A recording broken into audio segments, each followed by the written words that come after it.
जय गुरुदेव।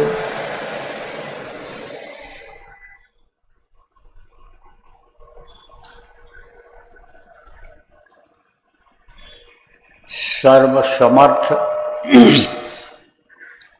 सर्वत्र अस्मरणीय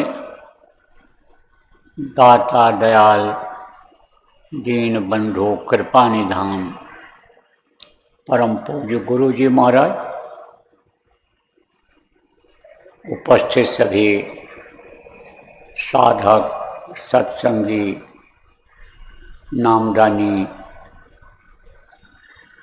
नगर और आसपास के सभी प्रबुद्ध नागरिक,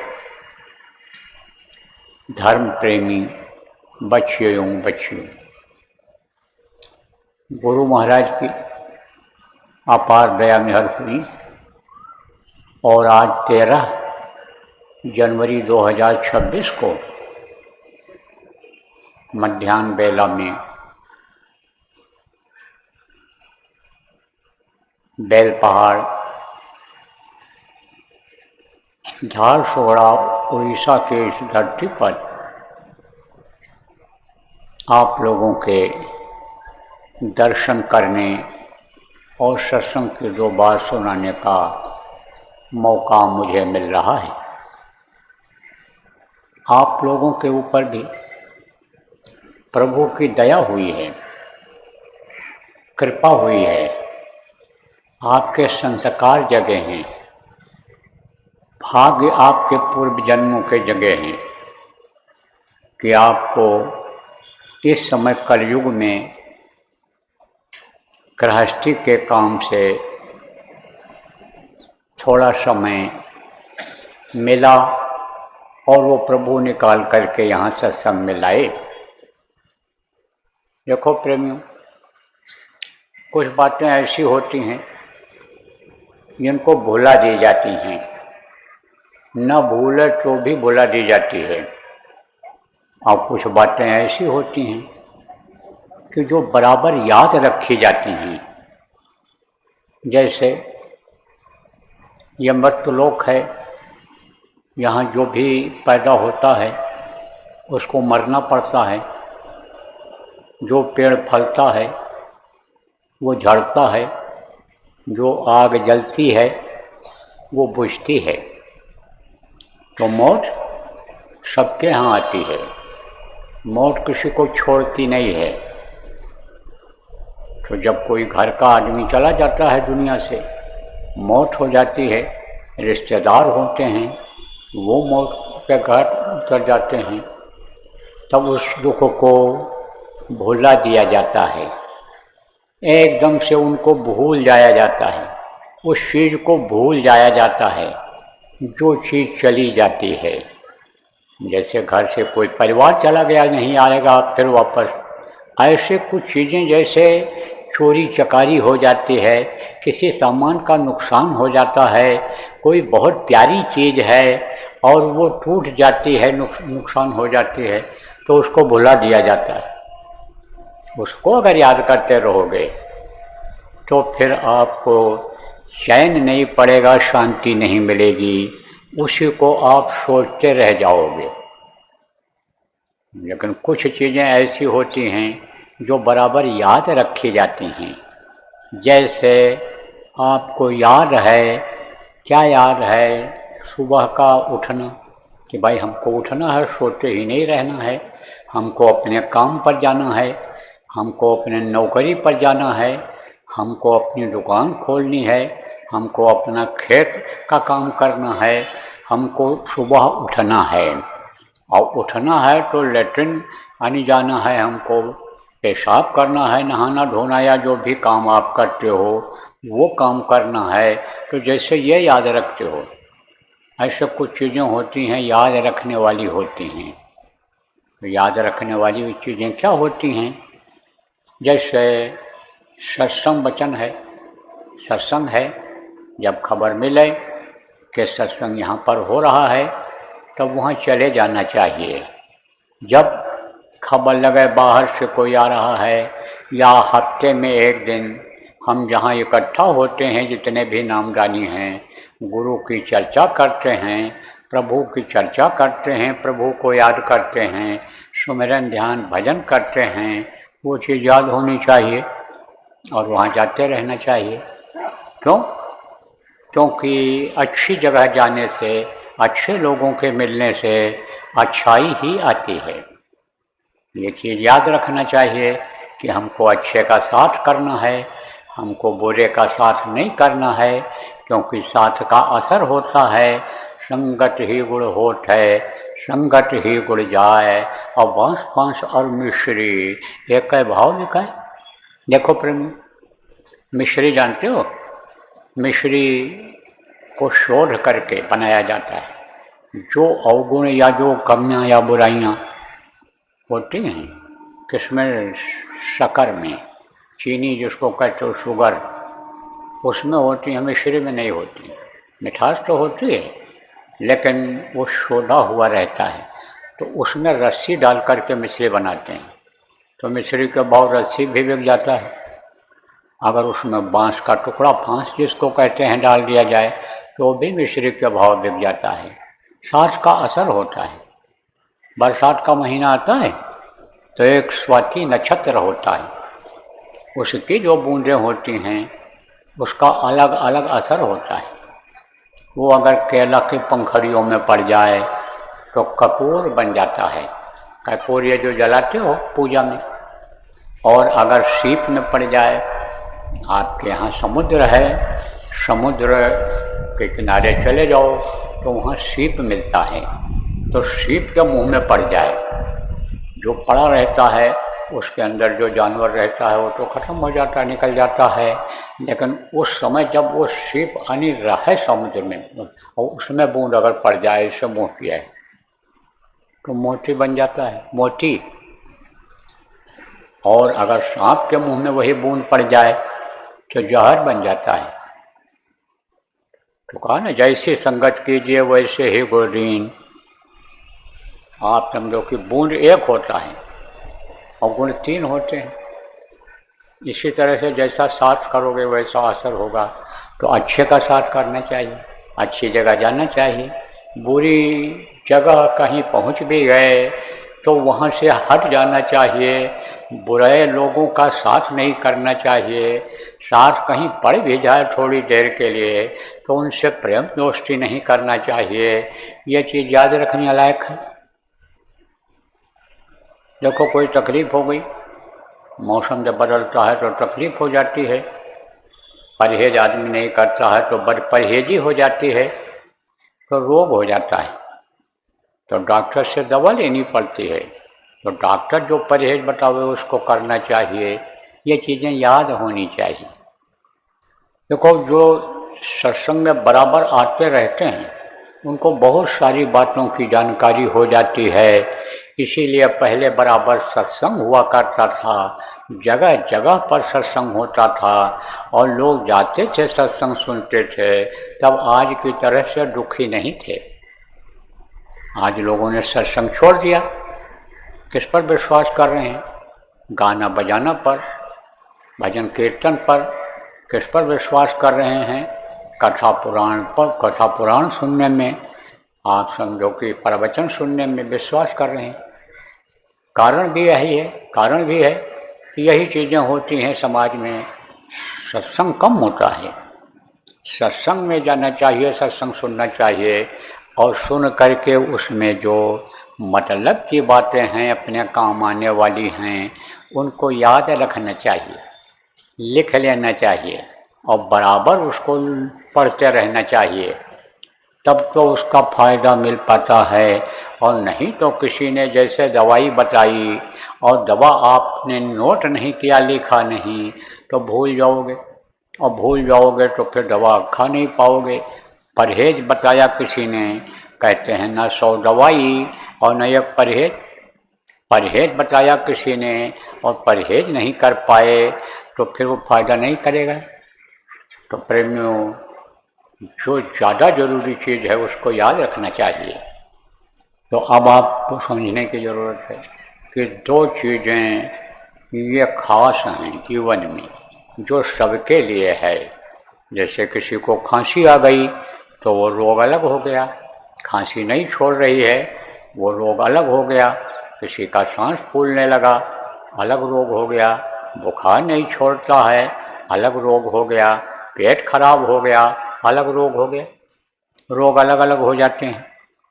लेकिन कुछ चीज़ें ऐसी होती हैं कि जो सबको याद रखने वाली होती हैं और सब मर्जों की एक दवाई होती है, वो चीज़ याद रखना चाहिए। तो दो चीज़ ये जो खास है इसको याद रखना चाहिए। दो चीज़ क्या खास है? खास वो प्रभु है जिसको आप तरह तरह से पुकारते हो। कोई भगवान कहता है, कोई दीनानाथ कहता है, जिसने जो नाम बता दिया। देखो अलग अलग गांव के हो आप लोग, अलग अलग जगह के हो, तो कहीं किसी देवता को लोगों ने भगवान बता दिया, किसी ने यानी मूर्ति को कहा यही भगवान है। कहीं जगन्नाथ जी की मूर्ति लगी है और उसी को भगवान बता दिया। कहीं मान लो रामकृष्ण की मूर्ति बनी है, उसी को भगवान बता दिया। मान लो कैलेंडर में छपा है किसी का फोटो, उन्हीं को भगवान बता दिया। तो अब वही नाम आप ये समझो कि याद रखते हो, उन्हीं नाम को याद रखते हो। लेकिन ये सबसे अलग नाम है। वो प्रभु है जो एक ही है। वो मनुष्य शरीर में नहीं पैदा होता है, मनुष्य शरीर में यहाँ नहीं आता है, कभी भी नहीं आया। महात्मा कबीर ने ही कहा है कि साहब सबका बाप है, बेटा काहू का नाय, और बेटा होकर जो जन्मे सो तो साहब नहीं। जो किसी का बेटा बन करके जन्म लेता है, आप ये समझो कि वो प्रभु नहीं हो सकता है, भगवान नहीं हो सकता है। वो देहधारी महात्मा उस समय का रहता है, देहधारी भगवान उस समय पर रहता है।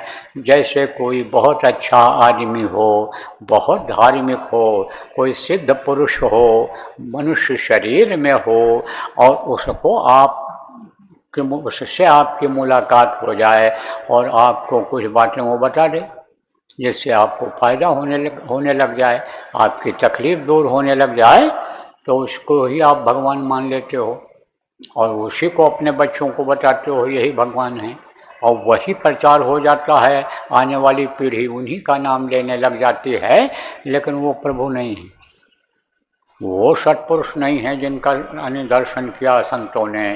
वो अनामी प्रभु, वो अगम पुरुष नहीं है। वो तो मनुष्य शरीर में, तो वो पुरुष अलग हैं। वो यहाँ मनुष्य शरीर में नहीं आते हैं, वो अपने स्थान पर ही बैठे रहते हैं, लेकिन वही सबके मालिक हैं, वही सबके पिता हैं, वही सबके सृजनहार हैं, और उन्हीं से यह सब यानी समझो दुनिया बनी है, संसार बना है। एक बूंद का सकल पसारा, यानी सबसे एक बूंद से ही यह सकल पसारा हुआ है। तो उनको याद रखना चाहिए। तो उनकी जानकारी यानी समझो कैसे होती है, सत्संग में ही होती है। और उनके जो जानकार होते हैं, जिनको संत सदगुरु कहते हैं, जिनको वक्त के गुरु कहते हैं, वो कराते हैं। तो जिनका भी नाम वो बता दें, आप ये समझो कि जो नाम बता दें, जो कह दें, उसको विश्वास करके और उनको पुकारना चाहिए, याद रखना चाहिए। और बराबर अगर उनको पुकारते रहोगे और अंदर में अगर वो आपको दर्शन दे देंगे, मिल जाएंगे, तो उसी से प्रेमियों आपका सब काम बन जाए। तो प्रभु को कभी नहीं भूलना चाहिए, कभी भी नहीं भूलना चाहिए, बराबर याद करते रहना चाहिए। देखो कहते हो मेरा मन बाहर कलकत्ता जाने का हो गया कमाने के लिए, मन हमारा वहीं लगा हुआ है, हम वहाँ जाना चाहते हैं कमाई करने के लिए। तो ये बराबर आपको याद आता रहता है। और जिस दिन कलकत्ता आपको जाना होता है, या जिस दिन आपको शादी ब्याह में किसी के उत्सव में जाना होता है, उस दिन सुबह से ही वही चीज़ याद आती है, वही याद रहती है। इसी तरह से भूलना नहीं चाहिए, मन को उनके चरणों में लगा देना चाहिए, हमेशा याद रखना चाहिए प्रभु को। जब कोई बता दे, जैसे मन कौन बनाता है, चाहे अच्छा काम हो चाहे बुरा काम हो, कोई ना कोई बताता ही है। ये अच्छा काम है, चले जाओ, तुमको यहाँ काम नहीं मिल रहा है, चले जाओ भुवनेश्वर, वहाँ वो बाज़ार है, शहर है, वहाँ तुमको काम मिल जाएगा, नौकरी यहाँ नहीं मिलती है, वहाँ चले जाओ नौकरी मिल जाएगी। तो किसी ने बता दिया तो उधर मन लगा लेते हो, मन उधर चला जाता है। इसी तरह से जब कोई मिल जाए कि प्रभु में आप, प्रभु का यह नाम है, उस नाम से आप उसको पुकारोगे और वो तुमको मिलेगा। देखो, जो आप पढ़े लिखे लोग हो, पूछा जाए कि दुनिया किसने बनाया, तो सुनी हुई बात को कहोगे भगवान ने बनाया, या पढ़ी हुई बात को कहोगे भगवान ने बनाया। अब दुनिया बनाने वाला अगर आपको मिल जाए तो दुनिया की चीज़ों के लिए जिस तरह से आप दौड़ते रहते हो, खाने के इंतज़ाम के लिए, अच्छा कपड़ा पहनने के लिए, हमारा अच्छा घर बन जाए और हमारी इज्जत बढ़ जाए, सम्मान बढ़ जाए, इसके लिए जो दिन रात दौड़ते रहते हो, इतनी दौड़ नहीं लगानी पड़ेगी। जरिया तो बनाना पड़ेगा आपको इन चीज़ों का, मेहनत तो कुछ करना पड़ेगा, लेकिन थोड़ा मेहनत में ही बहुत चीज़ें मिल जाएंगी आपको। तो कहा गया ये कई साधे सब सद है और सब साधे सब जाए, एक वही काम, यही काम क्यों न कर लिया जाए कि उस प्रभु का दर्शन कर लिया जाए, प्रभु से मिल लिया जाए। तो देखो प्रेमी, समय का असर होता है। 4 युग है, सतयुग, त्रेता, द्वापर और कलयुग, ये 4 युग हैं। और इनकी उम्र है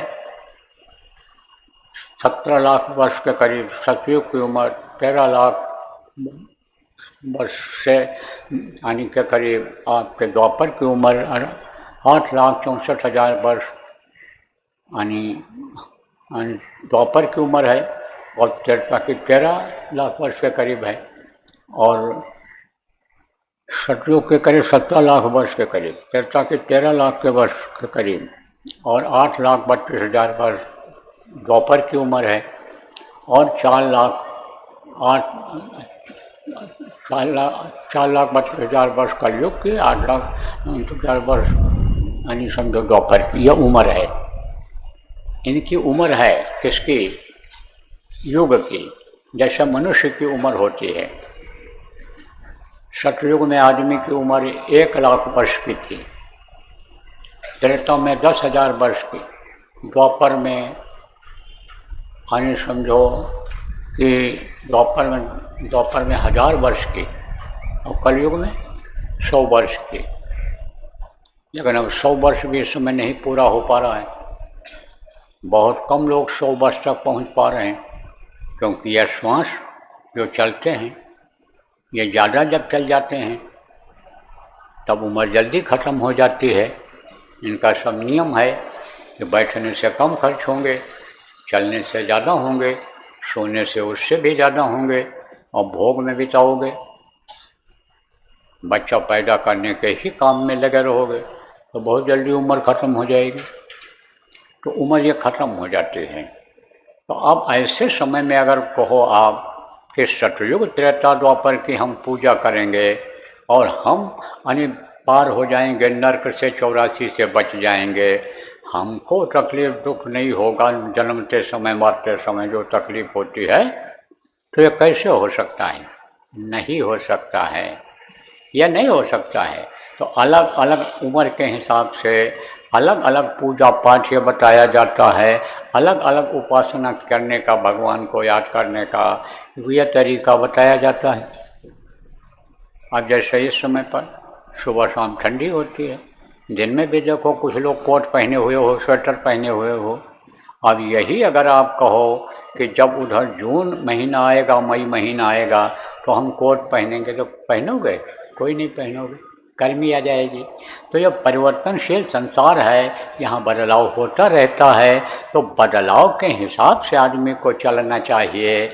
जैसे आप ये समझो कि बदलाव जब आवे तो उसी हिसाब से अपना रहन सहन, खान पान, पूजा पाठ बना लेना चाहिए। तो मैं आपको बता रहा था कि इस समय कलयुग में आटा दाल का मिलना कठिन है, चावल साग सब्जी का मिलना मुश्किल है, कठिन है, लेकिन भगवान का मिलना बहुत आसान है। उसके लिए अगर तड़प जग जाए, उसका नाम मालूम हो जाए कि किस नाम से यानी उसको पुकारेंगे तो वो मिलेगा, तो उसका मिलना बहुत आसान है प्रेमी। तो यही काम क्यों न कर लिया जाए। अब आप कुछ लोग कहोगे कि हम भगवान से मिलने का काम करते हैं, हम जाते हैं मंदिरों में, पूजा पाठ करते हैं, हम फूल पत्ती चढ़ाते हैं, हम होम अग्यार बसंतर करते हैं, अगरबत्ती जलाते हैं, जो जैसे भी हो आप पूजा पाठ करते होगे, उसी हिसाब से कहोगे मैं ऐसा करता हूँ। लेकिन वो जो नियम आप बनाते हो, उस नियम में बहुत बाधाएं आ जाती होंगी। जैसे बहुत तेज बारिश होने लग गई और मान लो कोई रोज़ मंदिर जाता है तो उस दिन समय से नहीं जा पाएगा। समय से, जिस भाव से, जिस प्रेम से, श्रद्धा से देवता के मूर्ति के सामने उनको भोग लगाता है, उनको भोजन देता है, उनकी धूप आरती करता है, वो कर पाएगा? नहीं कर पाएगा। अगर मान लो बीमार हो गया तब कैसे जाएगा मंदिर में? कहीं शादी ब्याह में चला गया, कहीं और मर मुकदमा में फंस गया और वहाँ पर जाना है उसको, तो ये कैसे हो पाएगा? तो इस समय पर यह कठिन है। तो संत जो आते हैं, सद्गुरु जो इस धरती पर आते हैं, वो सबके सिरजनहार होते हैं, वो सबकी परवरिश करते हैं, सबके लिए रास्ता निकालते हैं। तो ऐसा रास्ता संतों ने निकाल दिया इस समय पर कलयुग में कि कहीं आपको जाना ही न पड़े और घर में ही बैठ करके भगवान का पूजा कर लो, घर में ही अपने बैठ करके भगवान की आरती कर लो, उनको भोग लगा दो घर में ही बैठ करके। कोई चीज़ खाने के लिए लाने की ज़रूरत नहीं है।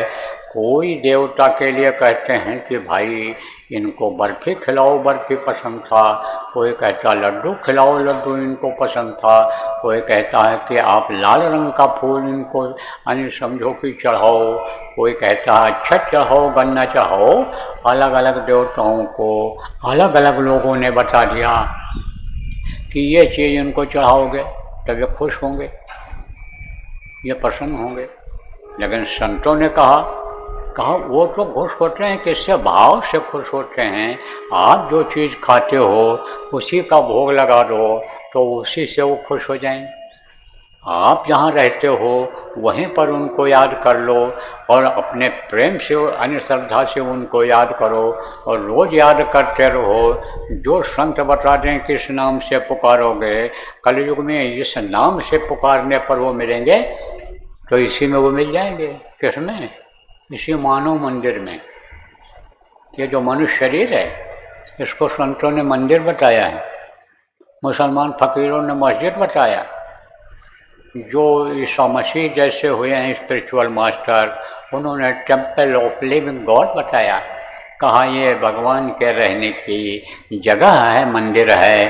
तो जहाँ भगवान की मूर्ति आप भगवान मान करके लगाते हो उसको मंदिर कहते हो। तो वो इसमें निवास करता है, इसी में वो रहता है, इसी में लोगों को दर्शन होता है। मीरा का नाम बच्चियों सुना होगा। मीरा राजस्थान में एक मारवाड़ जगह है, वहाँ की रानी थी। लेकिन रैदास जैसे गुरु जब उनको मिल गए तो अपने घट में ही दर्शन करने का उन्होंने रास्ता जब बताया तो महल में ही बैठ कर के वो भगवान को याद करने लगे और दर्शन किया उसने। मीरा ने दर्शन किया। अब आप कहोगे कि हम तो रानी हैं नहीं, हम तो घर की नौकरानी की तरह से हैं, हम तो दूसरे के यहाँ नौकरी करती हैं, बर्तन धो देती हैं। आप कहोगे हम तो अपने बच्चों की सेवा करती हैं और हमको यानी समझो और भी काम करना पड़ता है, खेती का देखना पड़ता है, जानवरों को देखना पड़ता, हम तो रानी हैं नहीं। लेकिन वो प्रभु जो है, भगवान जिनको आप कहते हो, वो भाव का भूखा है। उसको कोई भी प्रेम से याद करे, अपना मान करके उसको याद करे तो वो सबकी मदद करता है और सबके घट में दर्शन होता है। घट किसको कहते हैं? अंदर में। और मीरा को जब दर्शन हुआ तो मीरा ने कहा ना कि घट घट मेरा साइया, और सुनी सेज न कोय, और बरिहारी हुआ घट का जा घट पर घट होए। देखो ये उदाहरण देकर इसलिए समझाता हूँ कि कहीं आप लोग जो पढ़े लिखे लोग बुद्धिमान लोग बैठे हो, ये न सोचो बाबा अपने मन से सब सुना करके जा रहे हैं। इसलिए आपको याद करा रहा हूँ महापुरुषों की बातों को, जो लिख करके बता करके इस धरती से, इस दुनिया संसार से बहुत पहले चले गए हैं। कहाँ चले गए? अपने स्थान पर जहाँ से वो आए थे, भेजे गए थे, बताने के लिए, समझाने के लिए जनता को आए थे, उस स्थान पर चले गए। तो मिलता इसी में। फकीर ने भी कहा इसी चीज़ को कि अल्लाह अल्लाह का मज़ा मुर्शिद के महखाने में है, दोनों आलम की हकीकत एक पैमाने में है। ना खुदा मंदिर में देखा, ना खुदा मस्जिद में है, और शेख जी रिंदों से पूछो दिल की आशा नहीं। इसी में मिलता है और इसी में मिला है। मिला न होता तो क्यों कहते? देखो महात्मा झूठ नहीं बोलते हैं, महात्मा सच बोलते हैं, और महात्मा जो होते हैं धोखा नहीं देते हैं।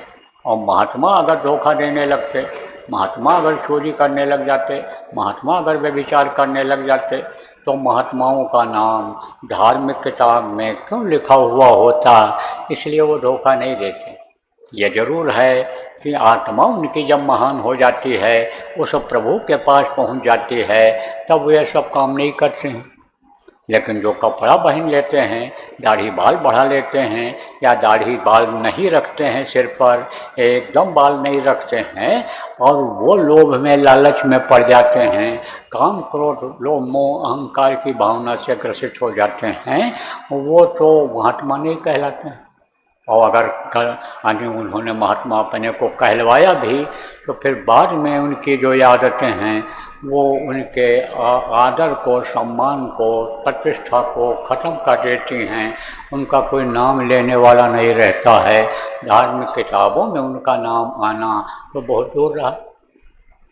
तो प्रेमियों, इस मनुष्य शरीर में ही भगवान मिलता है, मनुष्य शरीर में ही भगवान का दर्शन होता है। फ़कीर, मुसलमानों में फ़कीर भी हुए हैं, पूरे फ़कीर, जिनको मुर्शिद कामिल कहते हैं। जैसे अपने यहाँ हिंदू धर्म में समर्थ गुरु कहते हो, ऐसे मुर्शिद कामिल उनको कहते हैं। उन्होंने भी अंदर में ही दर्शन किया। किसका दर्शन किया? जिसको उन्होंने खुदा कहा है। कहा उन्होंने कि अल्लाह अल्लाह का मज़ा मुर्शिद के महखाने में है, और दोनों आलम की हकीकत एक पैमाने में है। न खुदा मंदिर में देखा, न खुदा मस्जिद में है, और शेख जी रिंदों से पूछो दिल की आशा नहीं। कहा उनसे पूछो जिन्होंने खुदा का दीदार इसे जिस्मानी मस्जिद में किया है, उनसे पूछो, वो बताएंगे कि खुदा का दीदार इस जिस्मानी मस्जिद में होता है। स्पिरिचुअल मास्टर जिनको कहा गया, उन्होंने कहा, जिन्होंने कहा टेम्पल ऑफ लिविंग गॉड, उन्होंने अंदर में ही आपने समझो देखा, दर्शन किया।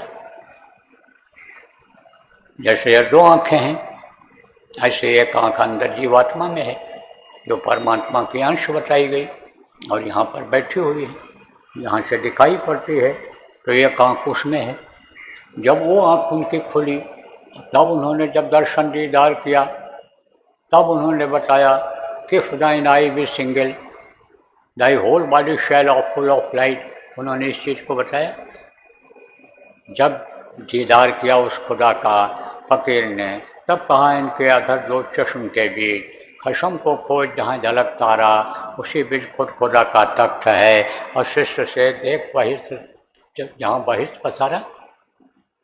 गोस्वामी जी महाराज का नाम सुना हुआ आपने, जिन्होंने रामायण लिखा है। राम और रामायण का नाम अब बहुत लोग जान गए। उन्होंने कहा राम नाम मणि दीपधर, देह देहरी द्वार, और स्वामी भीतर बाहर जो चाह सुझिया। उन्होंने कहा ये देह क्या है? देहरी है। अब तो ये लाइट हो गई जगह जगह।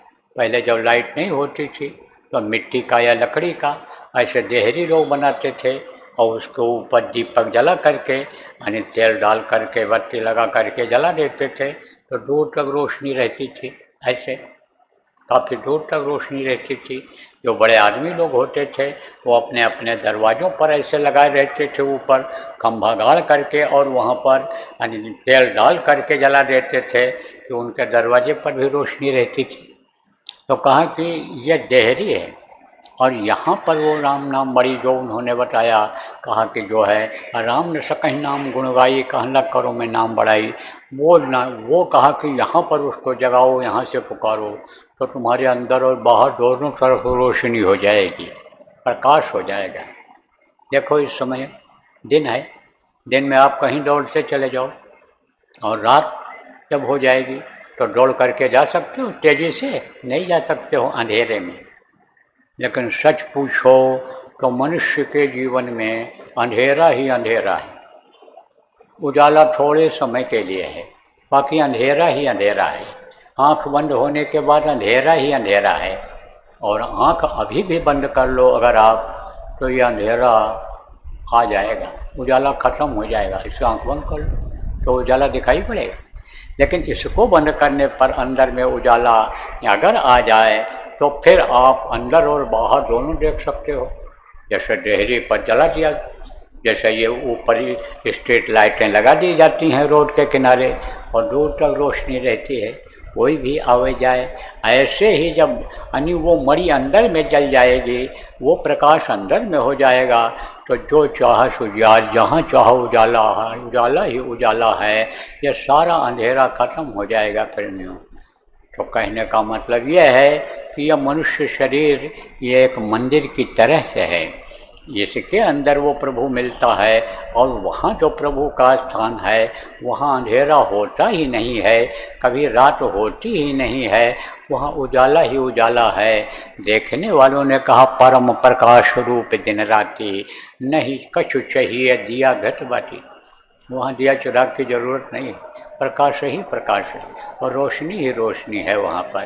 तो वो हमारे आपके अंदर रोशनी प्रकट हो सकती है अगर कोई जानकार मिल जाए, अगर कोई समझदार मिल जाए, अनुभव वाला मिल जाए, जिनको गुरु कहते हैं, समर्थ गुरु कहते हैं, संत सदगुरु कहते हैं, वो अगर हमको आपको मिल जाएं तो हमारे जीवन में उजाला उजाला रहे। और जब हमारा समय पूरा हो, आँख बंद हो हमेशा के लिए, तो भी उजाले में चले जाएं, अंधेरे में कहीं गड्ढे में न फंस जाएं, अंधेरे में कहीं जंगल में भटक न जाएं। इसलिए आप समझो प्रेमियों कि उनको खोजने की ज़रूरत रहती है। देखो कुछ लोग आप कहोगे कि मैंने तो गुरु कर लिया है, और गुरु ने मंत्र भी बता दिया, नाम भी बता दिया भगवान का, और जैसा उन्होंने बताया उस तरह से हम जपते भी हैं, करते भी हैं। जो भी पूजा पाठ आप उनको बताया उन्होंने, जो गुरु कर लियो हो उसको आप करते भी हो। लेकिन अब देखने की ज़रूरत है, समझने की, कि जिनकी पूजा आप करते हो, चाहे देवता हों चाहे देवी हों चाहे जो हों, वो आपको क्या अंदर में दिखाई पड़ते हैं, या कभी बाहर उनका दर्शन होता है? और अगर नहीं होता है तो जो ये कहता है कि जो है हम अंदर में रोशनी प्रकट करके भगवान का दर्शन करा देंगे, उसकी बातों को मान लेना चाहिए थोड़े समय के लिए। अगर ये इच्छा आपकी जग गई कि हमको भगवान का दर्शन कर हो जाए, और भगवान के दर्शन के लिए हमको मनुष्य शरीर मिला है, तो आपको इसमें लग जाना चाहिए। तो देखो हिंदी पढ़े लिखे काफ़ी कुछ लोग हो, क्योंकि हिंदी का एरिया शुरू हो जाता है आपका अभी कुछ ही दूर के बाद में छत्तीसगढ़ शुरू हो जाता है, और आप समझो उड़ीसा के आगे उधर झारखंड भी है, हिंदी भाषी है, थोड़ा और उधर जाओ बिहार भी है। तो बॉर्डर के एरिया वाले दोनों भाषा जानते हैं, वहाँ भी आपके रायगढ़ और उस तरह भी उड़िया बोलते हैं लोग, उड़िया जानते हैं, इनका आना जाना यहाँ लगा रहता है, रिश्तेदारियाँ यहाँ हो जाती हैं। मान लो आप कोई लड़की वहाँ से ले आए, हिंदी बोलेगी तो हिंदी सीख जाओगे, बच्चे भी हिंदी सीख जाएंगे, और अपनी लड़की का ब्याह अगर आपने हिंदी भाषी अन्य प्रदेश में कर दिया और वो जाएगी उड़िया बोलेगी, तो घर के लोग भी उड़िया समझ जाएंगे, बोलने लग जाएंगे, बच्चे भी सीख जाएंगे। ऐसा होता है। तो हिंदी आप जानते हो हिंदी में 2 अक्षर होता है गुरु में, गु और रू, गुरु। तो गुरु माने क्या होता है? रू है नाम प्रकाश का, गु कहिए अंधकार, और ताको करे विनाश जो, सोई गुर करता है। बाहरी आंखों को बंद करने, जो अंतर में उजाला ला दे, प्रभु का दर्शन करा दे, वही गुरु होता है। सच्चा गुरु वही होता है। और ऐसे गुरु जब मिलते हैं तब इस भव सागर से जीव पार हो पाता है। और नहीं तो जहाँ पर आप रहते हो, कमाते हो, खाते हो, लेटरिन पेशाब करते हो, जहाँ पर हंसने लगते हो, रोने लगते हो, जहाँ पर आप जन्म लेते हो, मरते हो, यही भवसागर है। इससे पार नहीं हो पाओ। शरीर तो छूट जाएगा। वसांस जीर्णानि यथा विहाय नवानि नंदन नरान विनदेहि। जैसे ये पेड़ होते हैं, इसमें पतझड़ आता है, तो जो पुराने पत्ते होते हैं झड़ जाते हैं, नए पत्ते फिर आ जाते हैं। बसंत ऋतु जब अभी आती है, अभी यही आपकी यानी 3 फरवरी को आ जाएगा, क्या आ जाएगा बसंत पंचमी। उसके बाद ये पत्ते कुछ पेड़ों के झड़ने लगेंगे, नए पत्ते इसमें आ जाएंगे। सांप होता है, केचुल छोड़ता है, केचुल को छोड़ के आगे बढ़ जाता है। केचुल जब उसके ऊपर लगा रहता है तो उसका रंग साफ नहीं रहता है, वो सफ़ेद सफ़ेद सा दिखाई पड़ता है, और जब वो हट जाता है तो सांप अपने रंग में आ जाता है। ऐसे ही ये शरीर छूट जाता है और जीवात्मा फिर अन्य दूसरे शरीर में बंद कर दी जाती है, तो जन्म लेती है कहीं ना कहीं। तो जन्म के वक्त भी तकलीफ होता है। बच्चा देखो रोता हुआ पैदा होता है, और मरते समय भी देखो छटपटाते हैं लोग, प्राण निकलते समय भी बड़ी तकलीफ होती है। तो तकलीफ तो झेलनी पड़ेगी। और अगर यह दोनों चीज़ छूट जाए तो कुछ न कोई तकलीफ नहीं है। तो जो गुरु होते हैं वो भवसागर से जब पार करा देते हैं तब जन्मना और मरना नहीं पड़ता है। तो जैसे शरीर की मुक्ति हो जाती है, ले जाते हो शमशान घाट पर और शरीर को जला करके चले आते हो, फिर वो शरीर नहीं रह जाता है, तो कहते हो कि मुक्ति धाम पर ले चलो, इनको मुक्ति करा दो, तो शरीर की मुक्ति तो हो जाती है। लेकिन आपको बताया कि आत्मा दूसरे शरीर में बंद कर दी जाती है और उसमें तकलीफ झेलती है। चाहे मनुष्य शरीर हो, चाहे पेड़ पौधे हों, आसमान में उड़ने वाले पक्षी हों, चाहे जानवर हों, उसमें ये कर्मों के अनुसार बंद कर दी जाती है, तो उसमें तकलीफ पाती है। इससे मुक्ति मिल जाए। जीवात्मा जो परमात्मा की अंश है, परमात्मा तक जब ये पहुंच जाती है तब ये सुखी हो जाती है। ऐसे गुरु हमेशा इस धरती पर रहते हैं। बहुत से रहे, ये हमारे गुरु महाराज रहे, बहुत से लोगों की मुक्ति करा दिया। आप वो इस दुख के संसार में, जैसे आप बहुत से लोग बीमारी झेल रहे हो, बीमारी से परेशान हो, घर के लड़ाई झगड़ा से परेशान हो, बिजनेस व्यापार से परेशान हो, मन मुकदमाबाजी में फंस गए परेशान हो, यह परेशानी बर्दाश्त करने के लिए, परेशानी झेलने के लिए फिर से दुनिया संसार में आना नहीं पड़ता है। तो प्रेमियों, मुक्ति और मोक्ष के लिए दोबारा फिर 9 महीने माँ के पेट में लटकने के लिए ना आने के लिए ही माँ के पेट में हमने आपने प्रभु से कहा था, हे प्रभु हमको आप बाहर निकालो, बनाकर जल्दी तैयार करो। हम समर्थ गुरु की तलाश करके रास्ता लेकर के और दिन रात भजन पूजन करेंगे और आपको नहीं भूलेंगे, आपको याद करते रहेंगे। और जब हमारा समय पूरा होगा तब हम आपके चरणों में आकर के लिपट जाएंगे। हम फिर अब जन्मने मरने के चक्कर में नहीं पड़ेंगे। तो ये वादा किया था। आज सत्संग में आप इस चीज़ के वादे को याद कर लो, इस वादे को याद कर लो कि हमने वादा ये किया था, तो हमको ये करना चाहिए। और अगर आपने याद नहीं किया तो ये ज़िंदगी ख़त्म हो जाएगी। जो चीज़ जो मैंने आपको बताया कि प्रभु को याद रखो और मौत को याद रखो। मौत तो एक न एक दिन आ ही जानी है, और कब आ जाएगी कुछ नहीं कहा जा सकता है। पल में परलय होता है, पल भर में क्या हो जाए कुछ नहीं कहा जा सकता है। और इस समय पर आप देखो कि अकाल मृत्यु बहुत होती है, चलते चलते गिरे ख़त्म हो गए, ऐसे खाते खाते गिरे ख़त्म हो गए। रात को सोए सवेरा नहीं देख पाए और रात को बढ़िया बात कर रहे थे खाए पिए पूरे परिवार के साथ, और सोए और सुबह एक बात भी नहीं कोई कर पाया। रुपया पैसा धन दौलत जो भी इकट्ठा किए हुए थे, अभी हमको बहुत दिन जिंदा रहना है, हम किसी को नहीं बताएंगे, किसी को नहीं देंगे, उसको बता भी नहीं पाए। बहुत सारा धन इसी धरती में छिपा हुआ है और बता नहीं पाए, लोग लेकर के चले गए दुनिया संसार से। तो इस समय पर किसी का यानी कोई भरोसा नहीं, दुनिया संसार से कोई भी चीज़ लेकर नहीं जा पाए, और आत्मा निकल गई, शरीर छूट गया। तो आप ये समझो प्रेमियों, इस चीज़ को याद रखो कि मौत पता नहीं कब आ जाए। अभी दिन है और दिन के बाद फिर अभी शाम हो जाएगी और फिर रात हो जाएगी, अंधेरा आ जाएगा और फिर रात भी गुजर जाएगी, फिर सुबह हो जाएगा तो उठ पड़ोगे, उजाला देखोगे। तो ये दिन और रात जो आते हैं ये बदलते जाते हैं, तारीख बदलती जाती है। कल जब सुबह उठोगे तब आप कौन सी तारीख में उठोगे? 14 जनवरी 2026 को आप उठोगे। सोओगे कब आप 13 जनवरी को सोओगे, तो एक तारीख बदल गई, दिन बदल जाएगा, दिन बदल जाता है, महीना बदल जाता है। अब ये ध्यान रखने की ज़रूरत है कि भाई जो ये तारीख बदली, जो ये महीना बदला, उसमें हमारी उम्र ख़त्म हो गई। और उम्र जो है वो सबको मिली है, और वो जो जैसा जो चाहे खर्च करे। अभी आपको बताया था कि बैठने से कम, चलने से ज़्यादा, सोने से और ज़्यादा, और भोग में बिता दो तो बहुत ज़्यादा चौगुना खर्च हो जाता है।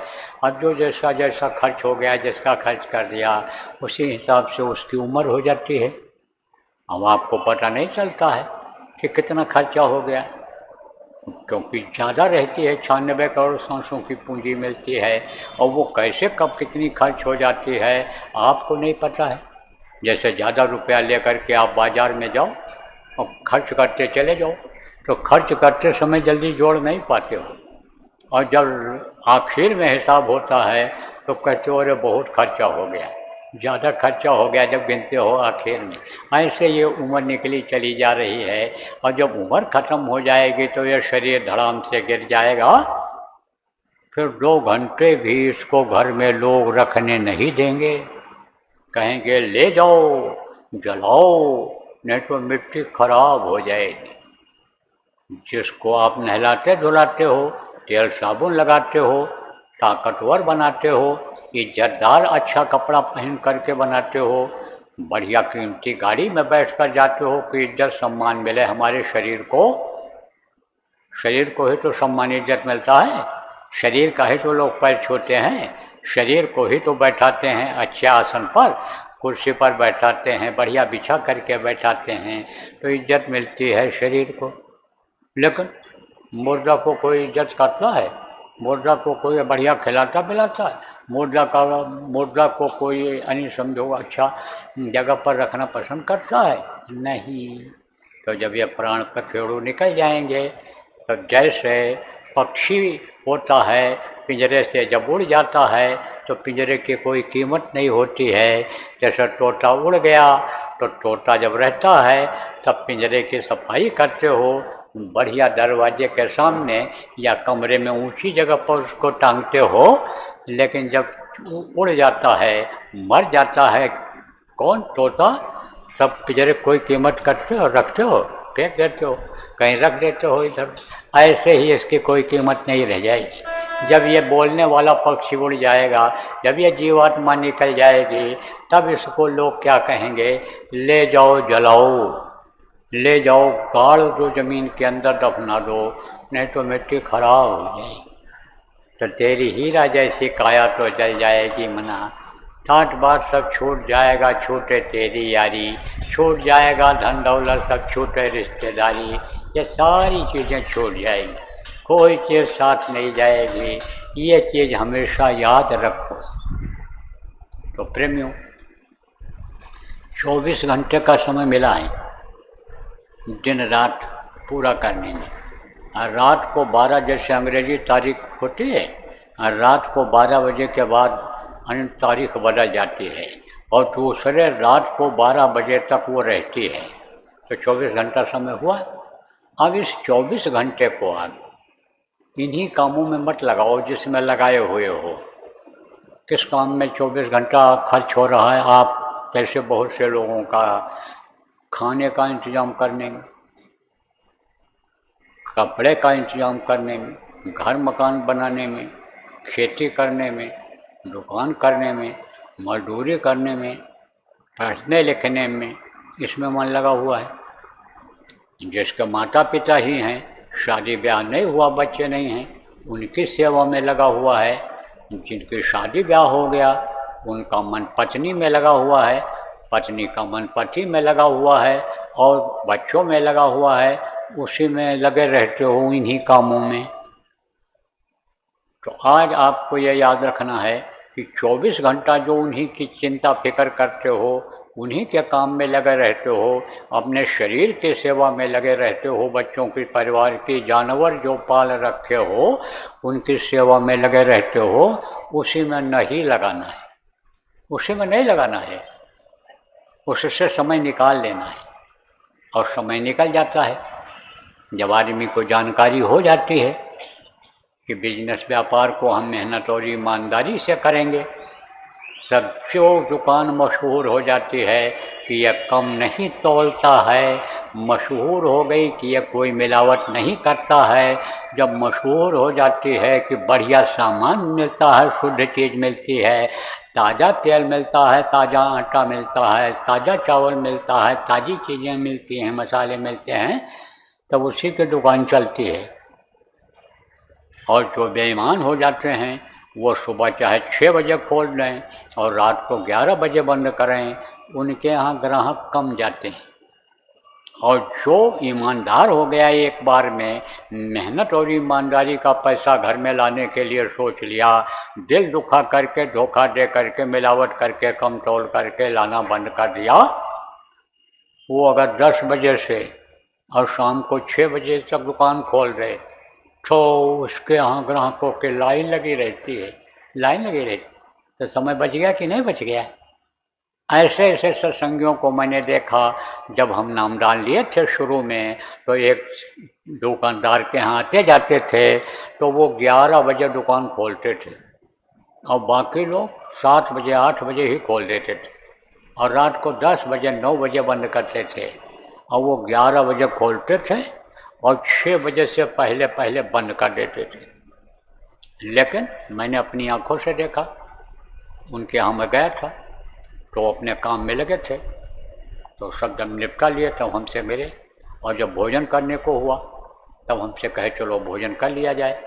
बाकी लोग परिवार के बात करते रहे, तब उनके यहाँ भोजन किया और समय था हमारे पास, तो बोले चलो दुकान पर चला जाए। बैठने नहीं दिया हमको, कहा दुकान का टाइम हो गया, अब दुकान पर चला जाए।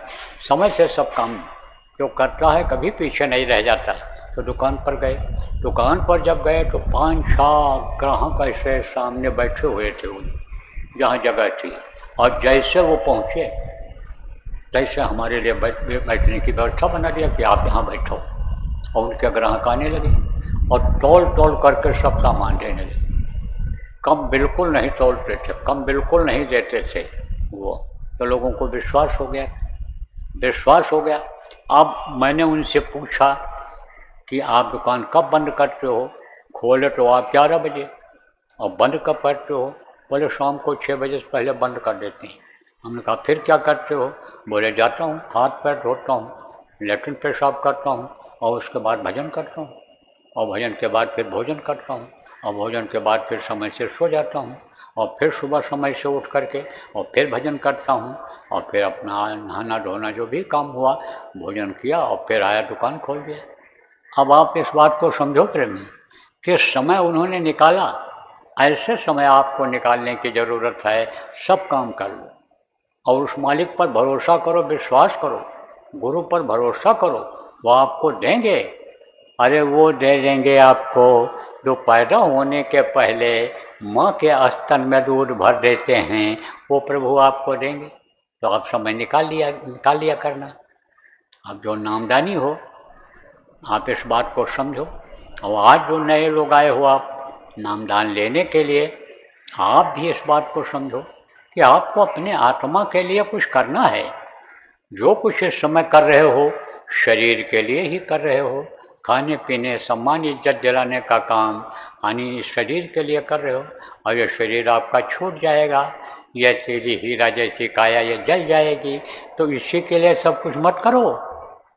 जो छूट जाने वाली चीज़ें हैं, शरीर के साथ ही इनका रिश्ता है, और शरीर ये छूट जाएगा, उसी काम में लगे रह जाओगे तो आपकी आत्मा ये फंस जाएगी जो शरीर को चलाती है। इसके लिए भी कुछ काम करो कि यह नरकों में न चली जाए, ये मारी न जाए, काटी न जाए, ये सड़ाई गलाई न जाए। इसके लिए भी कुछ तो करो। और नहीं तो 4 दिन की चांदनी और फिर अंधेरी रात। देखो उजाला पक्ष आता है और रोशनी रहती है, चंद्रमा रहती है, चंद्रमा रहता है, लेकिन चंद्रमा तो छिपेगा एक दिन, 15 दिन के बाद फिर अंधेरा हो जाएगा। ऐसे ही ये अंधेरे में चले जाओगे आप, उजाले से अंधेरे में चले जाओगे। यहाँ तो अंधेरा उजाला दोनों है, लेकिन फिर वहाँ उजाला नहीं मिलेगा आपको, अंधेरे में ही रह जाओगे। तो कहोगे भाई कोई जब रास्ता बताने वाला मिलेगा तो रास्ता बताने वाले हमेशा इस धरती पर रहे। इनको संत कहा गया है। कहा गिरी बदरिया पाप की बरस गई अंगार, और संत न होते जगत में जल मरता संसार, संसार खत्म हो गया होता। हमेशा इस धरती पर रहे हैं। यह भारत देश की जो धरती है, यह धर्म धरती है, धर्मपरायण देश है। ये जो आपका उड़ीसा है, यह धार्मिक अन्य समझो के प्रदेश है। यहाँ पर देखो एक से एक अन्य समझो के हुए हैं, महात्मा हुए हैं। तो आप ये समझो हमेशा इस धरती पर रहते हैं, हमेशा रहते हैं। तो ये हमारे गुरु महाराज, ये जिनकी तस्वीर लगी हुई है, पूरे संत थे। इनके पहले भी संत रहे, इनके गुरु, फिर उनके गुरु, फिर उनके गुरु, कई संत रहे। 1-2 रहे, कई रहे हैं। तो हमेशा रहते हैं। लेकिन जब ये जाने लगते हैं, इनका समय नज़दीक आता है, तब अपना काम ये किसी न किसी को सौंप करके जाते हैं, जिनको उत्तराधिकारी कहा जाता है। जैसे कोई राजा होता है तो राजतंत्र में क्या होता था, वो अपना चार्ज दूसरे को दे देता था, यानी अपने लड़के को दे दे, किसी को दे दे, राजा बना दे, तो वो उसको देखने लग जाता था।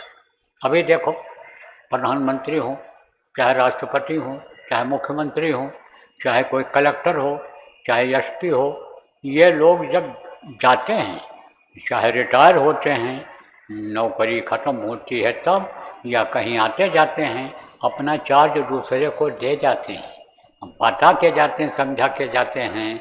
वो देखो जिसको समझते हैं कि ये हमारी जगह पर आएगा तो ये कर ले जाएगा, चला ले जाएगा, ये अपनी ड्यूटी पूरी कर ले जाएगा, ये अपने दायित्व को निभा ले जाएगा, उसको वो दे देते हैं चार्ज। और लोगों को बता देते हैं कि देखो ये नए साहब आए हैं, इनको पहचान लो, अब इनके कहने पर आपको चलना रहेगा, परिचय करा देते हैं। ऐसे ही महात्मा जब जाते हैं, संत जाते हैं, जिसको अपना काम सौंपते हैं, लोगों को बता के जाते हैं। तो प्रेमियों, गुरु महाराज की दया तो हुई, खूब दया हुई। 40 साल उन्होंने अपने पास रखा और हर चीज़ को बताया, समझाया। अपने बच्चे की तरह से मेरी परवरिश किया उन्होंने। और चलने से, जाने से, दुनिया से कुछ दिन पहले ही हुक्म दे दिया, कहा ये इस काम को करेंगे। सत्संग में बता दिया था कि यह हैं उमाकांत तिवारी, नए लोगों को ये नामदान देंगे और पुरानों की संभाल करेंगे। और भी बातें बताई थी, उदाहरण देकर समझाया था गुरु महाराज ने। तो जब गुरु महाराज चले गए तो इच्छा तो नहीं हो रही थी नामदान देने की, क्योंकि ये बड़ा कठिन काम है, कर्मों का लेना देना इसमें होता है।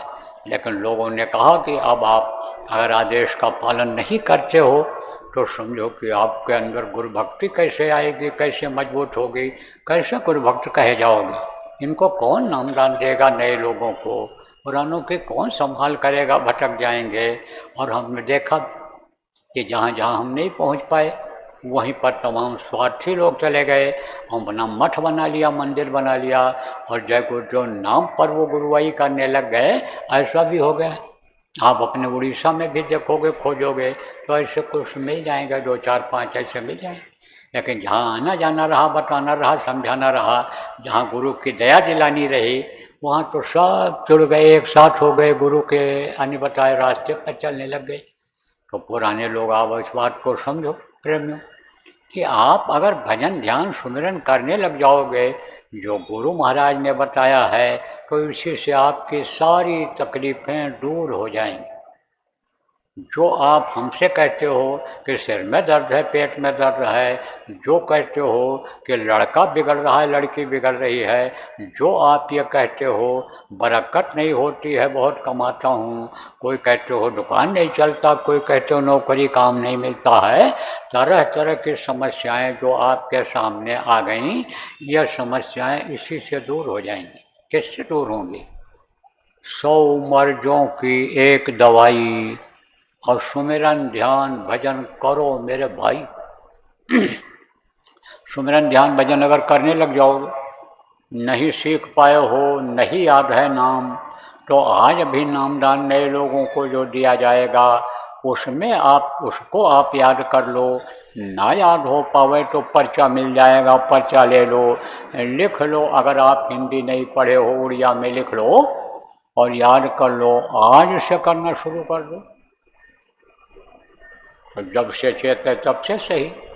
सुबह का भूला कहते हैं, शाम को अगर घर वापस आ जाए तो भूला नहीं कहलाता है। समझ लो कि हमारा जीवन आज से शुरू हो रहा है, आज से हमने नामदान लिया है, तो आप करना शुरू कर दो। अब आप कहोगे भाई हमारे परिवार में और लोग नामदानी नहीं हैं, तो वो लोग कैसे करेंगे इसको? तो बताना तो है नहीं आपको, किसी को नहीं बताना इन नामों को। तो आप उनको जय गुरुदेव नाम की ध्वनि कराओ, जय गुरुदेव नाम बुलवाओ उनको, और 1 घंटा सुबह शाम जय गुरुदेव नाम की ध्वनि बुलवाओ, उनको याद कराओ, रटाओ कि जय गुरुदेव मुँह से जब निकले तो निकले, तो मुसीबत तकलीफ आने वाले खराब समय में उनकी बचत भी होगी। तो ये 2 काम आप करो, और कुछ दिन करने के बाद का बताओ।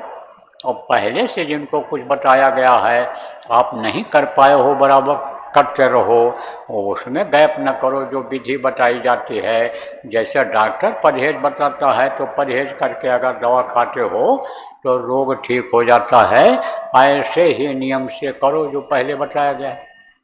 और बहुत परेशानी है, नहीं अगर समझो कोई सूझ रहा है तो अभी आप लोग जब सत्संग खत्म हो जाएगा तो एक जगह कहीं इकट्ठा हो जाना, मंच के पास या उधर कहीं, तो यहाँ के लोगों से कह दिया जाएगा, कुछ आपको समझा देंगे, बता देंगे। लेकिन विश्वास करना पड़ेगा। 1-2 आदमी जिनको भेजूंगा वो जो बताएंगे उनकी बातों पर जब विश्वास करोगे और जैसा बताएंगे वैसा करोगे, देखोगे उनका उसमें कोई स्वार्थ नहीं है, कोई आपका पैसा नहीं खर्च करा रहे हैं, कोई आपको कहीं भेज नहीं रहे हैं कि जाओ पूजा पाठ करने के लिए। जो कुछ भी करना रहेगा घर में ही करना रहेगा, खर्चा भी कोई ज़्यादा नहीं रहेगा। घर में कोई चीज़ रहेगी, जैसे बता दिया जाता है कि भाई बरकत नहीं होती है तो गरीब को आप भोजन कराना शुरू कर दो, कपड़ा देना शुरू कर दो, नहीं है उसके पास, नंगा है, भूखा है, कोई बीमार है आपके पास, दवा उसको देना शुरू कर दो, दवा दे दो आपके पास है तो उससे फ़ायदा मिल जाएगा। ऐसे ही वो हल्की फुल्की कोई चीज़ बताएंगे जिनको भेजूँगा और उसको करते रहें। क्योंकि मैं बुढ़ आदमी हूँ, 76 साल, 77वां साल यानी समझो कि लग गया, 76 साल उम्र पूरी हो गई, तो अब इस उम्र में ज़्यादा मेहनत नहीं कर सकता और आपकी तकलीफ़ें बढ़ती चली जा रही हैं, बीमार और तकलीफ़ वाले लोग ज़्यादा आ रहे हो, तो सबको कहाँ तक बता पाऊँगा। इसलिए यही काम आप एक करो। आप तो सुमिरन ध्यान भजन करना, परिवार में जो लोग सुमिरन ध्यान भजन करते हैं, सुमिरन ध्यान भजन कराना, नामदानी हैं, नहीं करते हैं नामदानी हैं, तो उनको समझा दो, याद करा दो नाम को, और सुमिरन समझा दो, ध्यान समझा दो, भजन समझा दो, वो लोग करने लग जाएं। और जो नहीं हैं उनको जय गुरुदेव नाम भी भगवान का नाम है, ये जगाया हुआ नाम है हमारे गुरु महाराज का। इस जय गुरुदेव नाम का ध्वनि आप कराओ, ये करो, उनको याद करो, ये काम करो, अब यही काम आप नए लोग भी कर सकते हो, विश्वास के साथ यह सब काम आप कर सकते हो, तो विश्वास फलदायी का फिर यही फलीभूत होने लगेगा। लेकिन आपको ज़्यादा आना जाना पड़ेगा, मिलना जुलना पड़ेगा, कि जिससे आपके जो कर्म हैं कटेंगे, तब उससे फायदा होगा आपको। तो देखो प्रेमियों, संभाल वाली बात बता दिया। अब नामदान देने वाली बात जो गुरु महाराज ने कहा था कि नए लोगों को नामदान देंगे, तो नामदान आपको दूंगा, जो नए लोग आप आए हो नामदान आपको दूंगा। तो देखो प्रेमियों, एक तो मुँह से लेने वाला नाम होता है, और एक नाम होता है जो मुँह से नहीं लिया जाता है, सुना जाता है। तो मुँह से लेने वाला नाम क्या है? जैसे त्रेता में राम नाम था, द्वापर में कृष्ण नाम था, जैसे कलयुग में जब कबीर साहब थे सत साहब नाम था, वाहे गुरु नाम था नाना जी के समय में, राधा स्वामी नाम था शिवराज जी महाराज के समय में। उसको उन लोगों ने जगा लिया था, उसमें ताकत थी, और उस समय पर बोलने से फ़ायदा होता था। बहुत से लोगों का फ़ायदा हुआ, जान भी बची लोगों की उन नामों को बोलने से। ऐसे इस समय पर गुरु महाराज के द्वारा जगाया हुआ ये जय गुरुदेव नाम है। तो इसको तो आप किसी को भी बता सकते हो, किसी से भी बोल सकते हो, बलवा। 5 नाम आपको बताऊंगा, इसको आपको किसी को भी बताना नहीं रहेगा, कोई भी हो, और बता दोगे उसका कोई फ़ायदा नहीं होगा, और ये नाराज़ हो जाएंगे तो कहीं नुकसान न हो जाए, इस मत करना। लिख कर भी आप किसी को मत देना। नए लोगों को, पुरानों को जब विश्वास हो जाए कि यह नामदानी हैं, दो एक नाम बता ले जाएं, रूप बता ले जाएं, और बता ले जाएं कि हमने किससे नामदान कब कहाँ लिया था, आपको विश्वास हो जाए कि भाई बाबा जय गुरुदेव जी महाराज जो अब नहीं रहे, उनसे नामदान लिया या बाबा उमाकांत से नामदान लिया, जब आपको विश्वास हो जाए तब आप उनको लिख कर दे देना, बता देना। लेकिन नए लोगों को लिख कर मत देना, रिकॉर्ड करके मत सुनाना और बताना मत। दूसरी चीज़ यह है, अभी आपको ध्यान लगाना बताऊंगा, भजन करना बताऊंगा। 3 चीज़ें ये हैं, सुमिरन, सुमिरन कहते हैं माला जपने को, दूसरा है ध्यान, आँख से देखने को, तीसरा है भजन। तो जब आप भजन करोगे तब आपको आवाज़ें बढ़िया बढ़िया मिलेंगी, जिनको अनहद वेदवाणी कहते हैं, आकाशवाणी कहते हैं, वो आपको जब सुनाई पड़ेगा अंदर वाले कान से, अंदर जब आप सुनोगे तो मस्त हो जाओगे। सुंदर सुंदर दृश्य, सुंदरता जब देखोगे अंदर की, तब उसको देख करके मस्त हो जाओगे, खुश हो जाओगे, तब दूसरों को बताने लग जाओगे, और जैसे बताओगे तैसे बंद हो जाएगा। इसलिए कुछ भी दिखाई या सुनाई पड़े अंदर में तो बताना मत किसी को। ये 2 चीज़ रट लो, याद कर लो। तो 3 चीज़, ये 5 नाम है। जिसका नाम होता है उसका रूप होता है, रूप है, और वो कहीं न कहीं रास्ता है, स्थान होता है, और उसकी आवाज़ होती है। जैसे आपका सबका जितने लोग बैठे हो नाम है, और रूप या चेहरा है, और कहीं न कहीं आप रहते हो, आपका स्थान है, और आपके मुंह से जो आवाज़ निकलती है वो आपकी आवाज़ है। इसी तरह से 5 ये धनी हैं, 5 देवता कह लो, 5 भगवान कह लो, कोई भी कह लो अपनी भाषा में, ये 5 हैं। इनका नाम है, इनका रूप है, इनका स्थान है, और इनकी है आवाज़। तो वो मैं भी आपको बताऊंगा और रटाऊंगा, याद कराऊंगा। जितना भी आप याद कर सको याद कर लो, जो ना याद हो पावे उसका लिखा हुआ कागज़ यहीं आपको मिल जाएगा, ले लेना। न समझ पाना तो कागज़ ले करके और हिंदी में मेरे तो उसको उड़िया में लिख लेना, समझ लेना। जो लोग नहीं पढ़ पाते हैं हिंदी और उड़िया, कुछ भी नहीं पढ़ पाते हैं, आप तो पढ़े लिखे हो, चाहे आदमी हो चाहे औरत हो, औरत औरतों को समझा देंगी और आदमी आदमियों को समझा देगा, रटा देगा, याद करा देगा। और फिर उसके बाद जैसा बताऊंगा अभी आपको वैसा करना। तो बताना मत किसी को, आपको मिल जाएगा कागज़ अभी। और पहले तो मैं रटाऊंगा, आप रटना, याद करना, कितना याद हो पावे याद कर लेना। और फिर उसके बाद में न याद हो पाएगा तो कागज़ ले लें। तो जैसे आपका नाम है और रूप है आपका, आप कहीं रहते हो, आपकी जगह है, आपके मुंह से आवाज़ निकलती है, ऐसे ही अब 5 हैं, इनका नाम है, रूप है, स्थान है और आवाज़ है। 3 चीज़ जैसे आपको बताया कि माला जपने का नाम है सुमिरन, दूसरा ध्यान और तीसरा है भजन। भजन कान से सुनने को कहते हैं, आँख से देखने को ध्यान कहते हैं, और माला जपने को सुमिरन कहते हैं। सुमिरन, ध्यान और भजन, 3 चीज़ें हो गई। और 3 आँख, 3 कान और 3 नाक, 2 आँखें या बाहर हैं, इनसे बाहर की चीज़ दिखाई पड़ती है, और 1 आँख है अंदर जीवात्मा, उससे ऊपरी लोगों की चीज़ें दिखाई पड़ती हैं। ऊपर का नज़ारा, ऊपर क्या है? देवलोक है, देवी देवता हैं, देवों के लोक अलग हैं, और ये ब्रह्मा विष्णु महेश इनके लोक अलग हैं।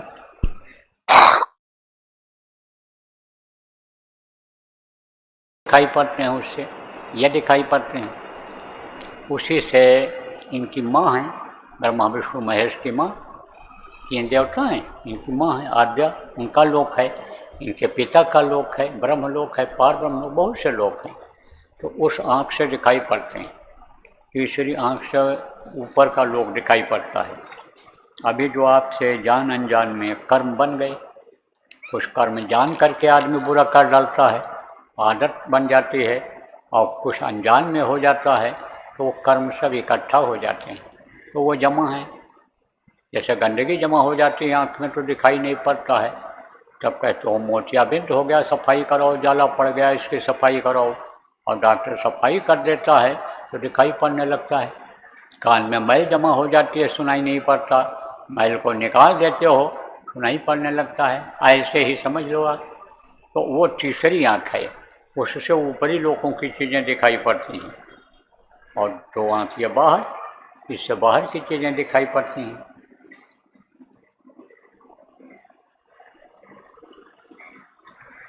इसी तरह से 3 कान है, 2 कान ये बाहर है, इससे बाहर की आवाज़ सुनाई पड़ती है, और यह कान अंदर जीवात्मा में है, उससे ऊपरी लोगों की चीज़ें सुनाई पड़ती हैं। और 3 है नाक। अब कहोगे नाक भाई 3 कहाँ से हो गई? देखो, ये 2 सुराख है, जिसको नाक कहते हो, इसके नीचे ये सुराख है, यही शरीर को चलाता है, बाहर से हवा ले करके और अंदर प्राणों को देता है। 10 प्रकार के प्राण हैं जो इसको चलाते हैं, तो यह शरीर चलता रहता है। ये अपना काम कभी भी नाक बंद नहीं करते हैं दोनों, और एक समय में एक नाक का अलग काम रहता है और दूसरे का अलग। जैसे आप देखोगे तो कभी बाएं नाक से गर्म हवा निकलेगी, कभी दाहिने से निकलेगी, तो गंदी हवा, गर्म हवा एक नाक से एक बार में निकलती है और दूसरे नाक से अच्छी हवा अंदर जाती है। तो ये अपना काम बराबर करते रहते हैं। 24 घंटे ये कभी भी आराम नहीं करते हैं। नाक, कान आराम कर लेता है, सोते समय कुछ नहीं, आँख आराम कर लेता, आँख बंद कर लिया, सो गए, हाथ पैर हिलाना बंद कर देता, आराम करते हो, लेकिन ये नाक आराम नहीं करते हैं। ये बराबर अपना काम 24 घंटे हर पल हर क्षण करते रहते हैं। जब मौत का समय आ जाता है तब ये अपना काम बंद करते हैं। तो 2 नाक के बाहर, इससे कहीं सुगंधी होगी, खुशबू होगी, वहाँ आप जाओगे तो खुशबू मिलेगी, बदबू वाली जगह पर होगे तो बदबू मिलेगी। लेकिन ऊपर में जो जीवात्मा, यानी जो जीवात्मा में नाक है, ऊपर में बदबू नहीं है, किसी भी लोक में बदबू नहीं, वहाँ तो खुशबू की लहरें चलती हैं, खूब खुशबू ही खुशबू है। तो उसी में जीवात्मा यानी नाक से सूंघ करके मस्त हो जाती है। यानी जो अलग से हैं मस्ती में डूबे होश कब है, उन्हें ज़िंदगी का कहा गया। तो 3 आँख, 3 कान और 3 नाक, आप ये बात समझ लो, 3 आँख 3 कान और 3 नाक, और सुमिरन ध्यान भजन 3 चीज़ें, और 5 नाम 5 रूप 5 स्थान 5 की आवाज़, ये मैंने आपको बताया। अब आपको नामदान दूंगा। इस नामदान के लिए आपसे किसी ने लोटा धोती लंगोटी अनाज नारियल फल फूल लाने के लिए नहीं कहा होगा, और आप लाए भी नहीं हो, कुछ लाने की ज़रूरत ही नहीं, और न इन चीज़ों को फिर आगे भी आपको इकट्ठा करना रहेगा कि तभी हमारी पूजा हो पाएगी। कुछ नहीं, आपको न घर छोड़ना है, न आपको ज़मीन जायदाद छोड़नी है, न आपके बाल बच्चे हैं उनको छोड़ना है, कुछ नहीं करना है। आपको घर में ही रहना है और घर में ही करना है। आपको अपने घर में ही रहकर आत्मा को जगाना है। न आपको सिर मुड़वाना है, न दाढ़ी बाल बढ़ाना है, न कपड़ा बदलना है, न आपको जाति धर्म बदलना है, कुछ नहीं करना है। आप जहाँ रहते हो वहीं रहो, जिसके साथ बैठ कर के खाते हो शाकाहारी भोजन उसी के साथ खाना, जहाँ लड़का लड़की का ब्याह करते हो वहीं पर करना। यह ज़रूर कहते हैं कि लड़के लड़कियां जब बड़े हो जाएं, पढ़ लिख लें, काम धंधा करने लायक हो जाएं, तब उनको लगा दो किसी काम में। पढ़ लिख करके बेकार न बैठें। जवान आदमी हट्टे कट्टे नहीं पढ़ लिख पाए, कम पढ़ाई लिखाई कर पाए तो कोई काम सिखा दो, काम सिखा करके यानी उसमें आप लगा दो। पैसे हैं तो दुकान खुलवा दो, नहीं है तो नौकरी में लगा दो। आप समझो जब कुछ हाथ में हुनर हो जाएगा तो काम भी पाए जाएंगे, नौकरी भी पाए जाएंगे। बेकार न बैठें और फिर शादी ब्याह कर दो, समय से शादी ब्याह कर दो। तो यह सब ड्यूटी आपकी बनती है, यह सब आप काम करो। घर बनाना है तो बना लो, घर खरीदना है नया घर खरीद लो, पूछने की ज़रूरत नहीं है। झगड़े का घर मत लेना, झगड़े का प्लाट ज़मीन मत लेना, सरकारी ज़मीन मत लेना, कागज़ देख करके फिर ये ले लो। कोई भी बिजनेस व्यापार आप बढ़ाना चाहते हो आप बढ़ा दो, संभालने वाले परिवार के लोग हैं, बच्चे हैं, जब सीख जाएं तो उसको आप बढ़ा दो। लेकिन पार्टनरशिप जिसको कहते हैं साझे में कोई काम मत करना, ये आपको बता देता हूँ। तो मोटी मोटी बातें इस समय पर मंच से ही बता देता हूँ, क्योंकि अलग अलग लोग पूछते हैं तो अलग अलग बताने का मौका नहीं रहता है। लड़का देख लो कि लड़की के लिए हमको लड़का शादी करना है लड़की को अपने, तो होनहार है, शाकाहारी है, नशा की आदत नहीं है और कमाता है, लड़की की देख रेख कर ले जाएगा, परवरिश कर ले जाएगा, तंदुरुस्त है, जिस काम के लिए हम ब्याह कर रहे हैं वो दायित्व निभा ले जाएगा, तो लड़की की शादी वहाँ कर दो, पूछने की ज़रूरत नहीं। ऐसे ही देख लो कि हमको बहू लाना है, घर में लड़के की शादी करके लाना है, तो लड़की ठीक है कि नहीं है, संस्कारी है कि नहीं है, शाकाहारी है, नशा मुक्त है कि नहीं है, तो शादी ब्याह कर लो, लड़के की भी कर लो। जो भी ज़रूरी काम है आप सब करो।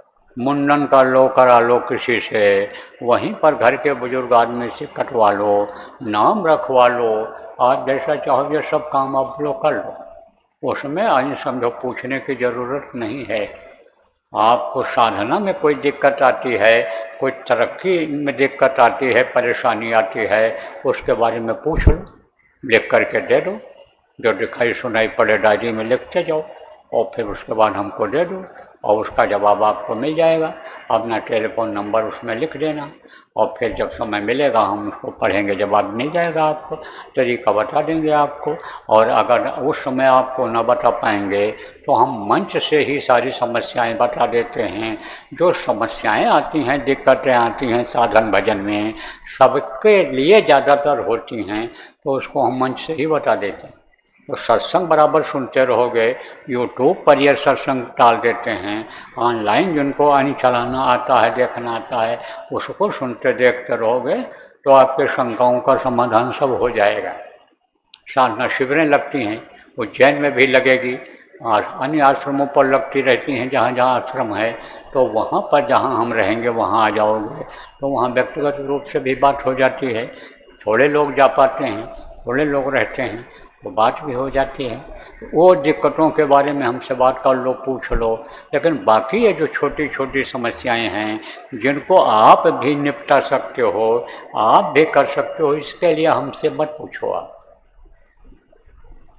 तो देता हूँ आपको नामदान, लेकिन आप शाकाहारी रहना, मनुष्य शरीर को गंदा मत करना। इसके अंदर अगर मुर्दा मांस डालोगे तो खून खराब हो जाएगा, और खून खराब हो जाएगा तो बीमारियां आ जाएंगी, और उस बीमारी से मुक्ति नहीं पाओगे जल्दी। जैसे कोरोना रोग फैला था तो कोरोना इन्हीं की वजह से हुआ था, और जब तक उसकी खोज हुई तब तक बहुत लोग मर गए बेचारे, बहुत लोगों का शरीर छूट गया। इसलिए ऐसी कोई बीमारी न पैदा कर लो कि जिसकी दवा ही न मिले। और जीवों पर दया करोगे तो दीन बंधु उसका नाम है, फिर वो आपके ऊपर भी दया करेगा। और जीवों पर दया नहीं करोगे तो देखो ये जो मांस होता है ये काट करके ही लाते हैं। आप भले कहो पैसा दे करके लाते हैं, लेकिन काटने वाले को, जानवरों को जो काटते हैं, मांस निकालते हैं, जो लाते हैं, पकाते हैं, खाते हैं, खिलाते हैं, सबको बराबर पाप लगता है। अब जैसे यहाँ कोई मांसाहारी हो, आप 4-6-10 लोग मांस खाते हो, और मांस खाना बंद कर दो, तो जो मांस आपके लिए वो काटेगा बेचने वाला, उसकी जान बच जाएगी कि नहीं बच जाएगी? जब बिक्री कम हो जाएगी उसकी तो बहुत से जीवों की जान बच जाएगी। तो आप समझो उन पर दया करो, दया धर्म अपनाओ। दया धर्म बहुत बड़ा धर्म है। दया धर्म का मूल है पाप मूल अभिमान। और स्वामी दया न छोड़िए जब तक घट में प्राण। तो आप ये समझो जब तक इस घट में प्राण रहे, जिंदा रहो, तब तक दयालु रहो। जब आप दया करोगे तब वो दीन बंधु दीनानाथ आपके ऊपर दया करेगा, और आप उसके जीवों पर दया नहीं करोगे तब दया करेगा? क्यों नहीं सोचते हो आप कि आपकी उंगली कट जाए दर्द होगा, और उसका कटेगा तो दर्द नहीं होगा? यही आत्मा जो आपके अंदर है दर्द पैदा करती है, वही आत्मा उसके अंदर भी है, दर्द पैदा करती है। आपके बच्चे को कोई थप्पड़ मार दे, आपके बच्चे का कोई हाथ काट दे, तो आपको कैसा लगेगा? कहोगा इसका भी हाथ काट देंगे, इसको भी हम सज़ा देंगे, ज़्यादा सज़ा देंगे। लड़के का हाथ काट दिया, पैर काट दिया, लड़के को हमारे मार दिया तो हम बदला लेंगे, ऐसा सोचते हो तो आप ये समझो उसके जीवों को अगर आप काटोगे, मुर्गा भैंसा के बकरा के जीवों को, यानी उसके बच्चों को आप काटोगे, खाओगे, या कटा हुआ मांस खाओगे, तो वो सज़ा नहीं देगा, आपको नहीं दे सकता है। आप तो सक्षम हो, लेकिन वो किससे आवाज़ लगाएगा?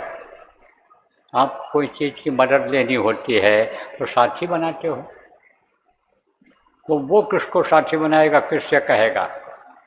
उस मालिक से, प्रभु से। और जो जिसका कहते हैं कोई नहीं होता है, उसका वो होता है मददगार।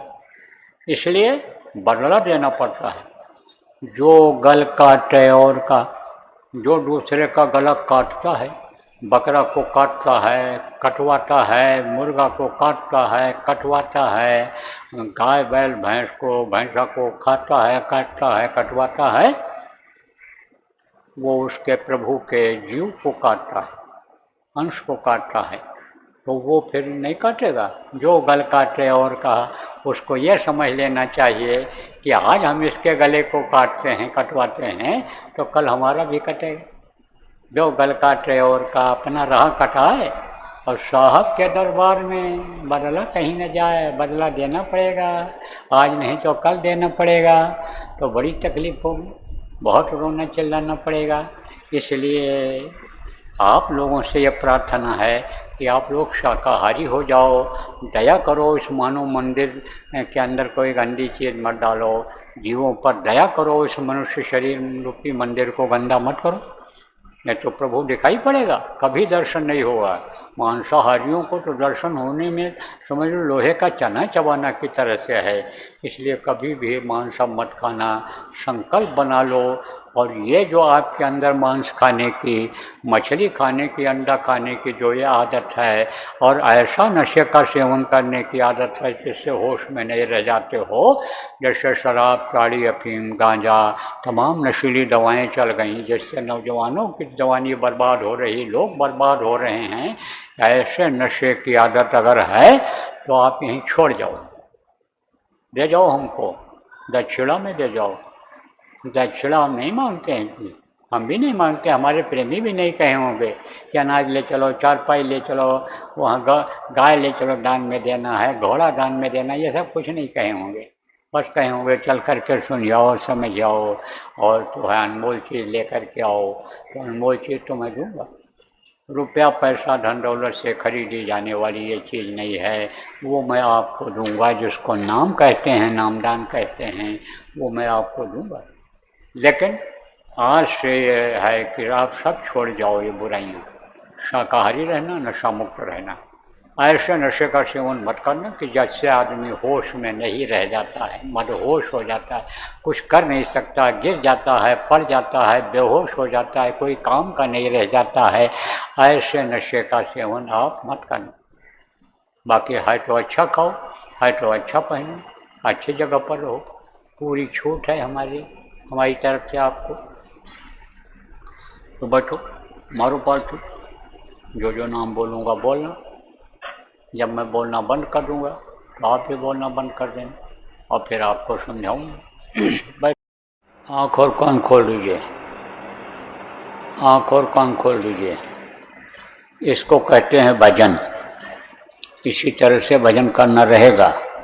तो नए लोग जो आज नामदान लिए हो, आप सीख लो, और सीख लो और करो, करोगे तब फायदा दिखेगा आपको, हर तरह से फायदा दिखेगा। तो अभी एक प्रार्थना होगी और उसके बाद ये कार्यक्रम खत्म हो जाएगा, और फिर मैं थोड़ी देर यहाँ बैठूँगा, तब तक आप यहीं बैठ जाना, यहीं मैदान में जगह जगह पर। और पुराने लोग जो आप यहाँ व्यवस्था में नहीं लगे हो और बाहर से आए हो, चाहे आप छत्तीसगढ़ से आए हो, चाहे उड़ीसा बंगाल से आए हो, चाहे जहाँ से पड़ोस से आए हो, आप ये ड्यूटी करो, क्योंकि आप यहाँ का अन्न जल खाओगे तो उसको कुछ अदा भी करना है, सुनकर नहीं चले जाना है, कुछ परमार्थी काम भी करना है। तो बगैर कहे आप वहीं बैठ जाओ और आवाज़ लगाओ उनको कि भाई यहाँ आओ, बैठ जाओ, नए लोग समझ लो। तो हिंदी में भी समझाओ, उड़िया में भी समझाओ आप लोग, और आप लोग जगह जगह बैठ करके सुन लो, समझ लो। जो लोग पुराने नामदानी हो और आप अभी नाम वगैरह नहीं याद कर पाए हो, सुमिरन करना नहीं सीख पाए हो, ध्यान भजन करना नहीं सीख पाए हो, वो लोग भी बैठ जाना, वो लोग भी आप समझ लेना। तो मैं थोड़ी देर यहाँ बैठूँगा और उसके बाद फिर बाहर जाऊँगा, वहाँ जाऊँगा जहाँ ठहरा हूँ, तब फिर जो मिलने जुलने वाले लोग हो आप मिल लेना। नहीं, रात को मैं रहूँगा, सुबह भी जुलूँगा लोगों से, तो मिलजुल लोगे आप, सबसे मिलूँगा। और देखो प्रेमियों, कल सुबह 10 बजे से नहीं है, 9 बजे से है, पर्चे में लिखा होगा, तो 9 बजे से थोड़ा पहले पहुँच जाना। ऐसे लोग जो यहाँ रहोगे 9 बजे से पहले आके बैठ जाना, और जो आसपास के लोग हो, शहर के हो, गांव के हो, और आप यहाँ सुनने के लिए आए हो, आप लोग भी थोड़ा पहले पहुँच जाना। देखो यहाँ 10-15 मिनट पहले ही शुरू हो गया है, और आपके समझो कि टाइम से थोड़ा सा, यानी मैं देर से ही आया, इसीलिए कि जो लोग मान लो नहीं पहुंच पाए हैं पहुंच जाएं। तो समय से मैं पहुंचूंगा, जो समय सुबह है उससे पहुंचूंगा, लेकिन मैं ज़्यादा इंतज़ार आपका नहीं कर पाऊंगा। तो सुबह जल्दी उठ जाना, जैसे रेल पकड़ना होता है, बस से कहीं जाना होता है तो समय निकल जाता है, तो रेलगाड़ी छूट जाती है, बस छूट जाता है, इसलिए जल्दी उठते हो, चिंता रहती है, फिक्र रहती है। ऐसे फिक्र कर लेना कि हमको सत्संग में पहुंचना है, क्योंकि ये अवसर निकल जाएगा तो फिर मिलेगा नहीं।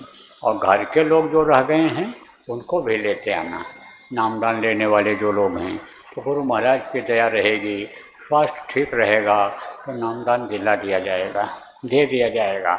और नामधुनी वगैरह करना रहेगा, है ना, शिविर लगानी रहेगी, वो सब कल बताऊंगा आपको। कल सुबह यही सब बात ज़्यादातर बताऊंगा और नामदान दे दूंगा आपको। जो नए लोग आए हो, पुराने लोगों को दोहरा जाएगा। लेकिन ये समय जो आज रात का आपको मिल रहा है, ये बड़े भाग्य से मिल रहा है। इसमें आप अपनी आत्मा को जगाओ, इसमें सुमिरन सीख लो, भजन सीख लो, ध्यान सीख लो, और जो करते हो वो अभ्यास करो। ये पूरा समय आपके लिए है। यहाँ कोई बैल जानवर नहीं देखना है जो घर पर देखते हो, खेती नहीं करनी है, दुकान नहीं। जब सब छोड़ करके आए हो गुरु के भरोसे, और गुरु वहाँ करेंगे कराएंगे, तो यहाँ आपके पास समय है, तो इसमें आप सब लोग लग जाना। तो बोलो जय गुरुदेव। मेहर के नजर करो मेरी ओर, मेहर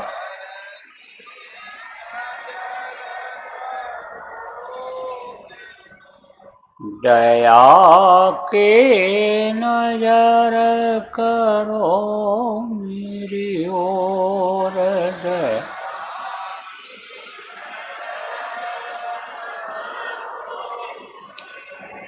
निश दिन तुम्हें निहारूं सतगुरु निश।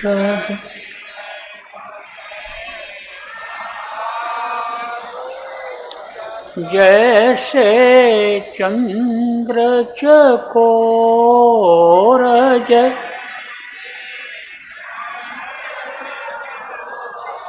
दया के नजर करो मेरी ओर, दया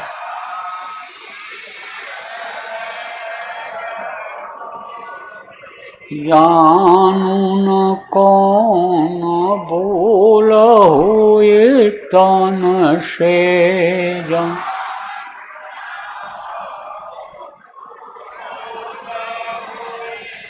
लियो हमसे मुख मोड़ लियो,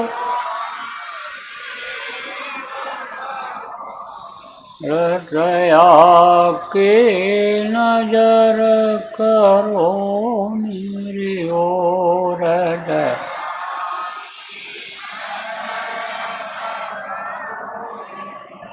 बालक जानी चूक बिसराओ,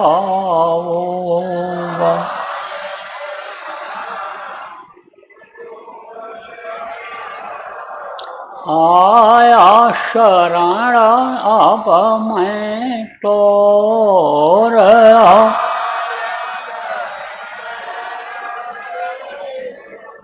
और दया की नजर करो मेरी ओर, दया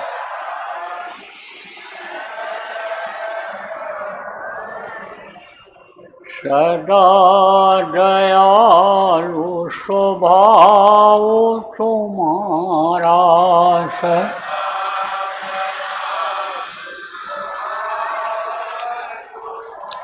मेरी बेरिया कस गयबू कठोर, मेरी बे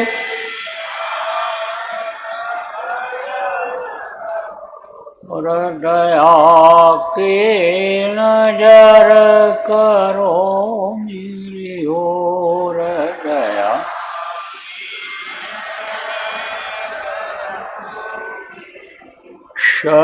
शरणागत की लाज न राखो,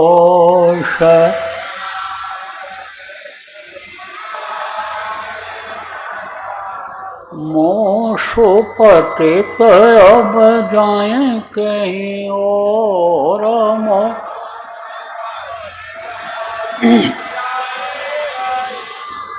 और दया की नजर करो मेरी ओर, दया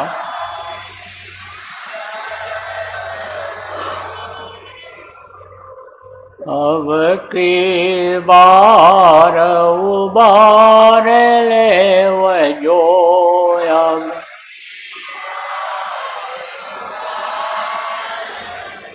फिर न डरा बापा गया ही मग और फिर न और दया की नजर करो मेरी ओर दया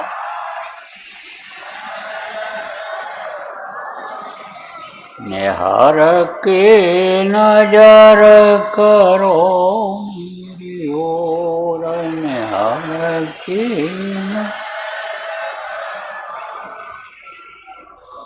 जय गुरुदेव जय गुरुदेव जय गुरुदेव जय गुरुदेव जय जय गुरुदेव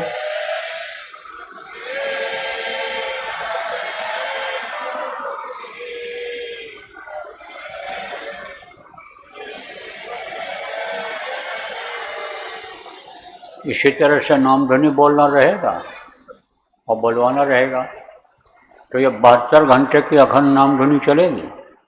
कल आपको बताऊंगा पूरा विस्तार में। जगह जगह नाम ध्वनि होगी, जगह जगह ये शिविर लगेगी नाम ध्वनि की। तो यहाँ पर आपका आश्रम है अपना, यहीं पर है, 2 किलोमीटर होगा। जानते हो आप पुराने लोग, तो पुराने लोग आप सब योजना बना लो, वहाँ भी नाम ध्वनि होगी 72 घंटे की। और जो अभी आप चतुर्दशी और पूर्णिमा को इकट्ठा होते हो, भंडारा करते हो, तो वो तो चलता रहेगा, लेकिन साप्ताहिक सत्संग भी वहाँ कायम कर लो। और कल जो पर्चा बटे उसमें लिख दो कौन सा पर्चा, ये जो नामदान का पर्चा है वहाँ का पता पहले से लिख दो, टेलीफोन नंबर डाल दो, ताकि लोग साप्ताहिक सत्संग में आने लग जाएं। ऐसी योजना आप बनाओ और वहाँ पर थोड़ी देर जो पुराने लोग हो आप उनको उड़िया में समझाओ नामदान, और भजन में मन लगाओ, भजन के लिए प्रेरणा दो, ये जरूरी काम है। उसके बाद में फिर अखंड साधना शिविर चलेगी, उसकी घोषणा बाद में की जाएगी। तो कल तो आपको बता दिया जाएगा कि कब से कब तक ये 3 दिन का 72 घंटे का साधना शिविर चलेगा। लेकिन कल आपको मौका मिले न मिले, इसलिए आज आप जो मीटिंग करो यहाँ के स्थानीय लोग अपनी, वहाँ की योजना बना लो आश्रम की, जो आश्रम है अपना वहाँ। तो बोलो यहीं पर है ना, आपके 2 किलोमीटर होगा, 1.5 किलोमीटर यहाँ से इधर इस तरफ, रायगढ़ से जिधर से आते हैं। तो बोलो जय गुरुदेव।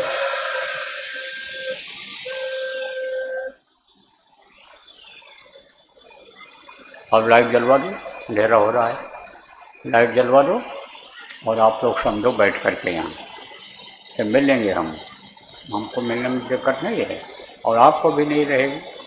तो मान लो कोई जाने वाले हो गए तो समझ लो पहले, और फिर मिल लेंगे उनसे। कल सुबह 9 बजे से होगा, 9 बजे से है ना, हाँ याद रखना, 10 बजे नहीं 9 बजे से होगा कल सुबह, याद रखना।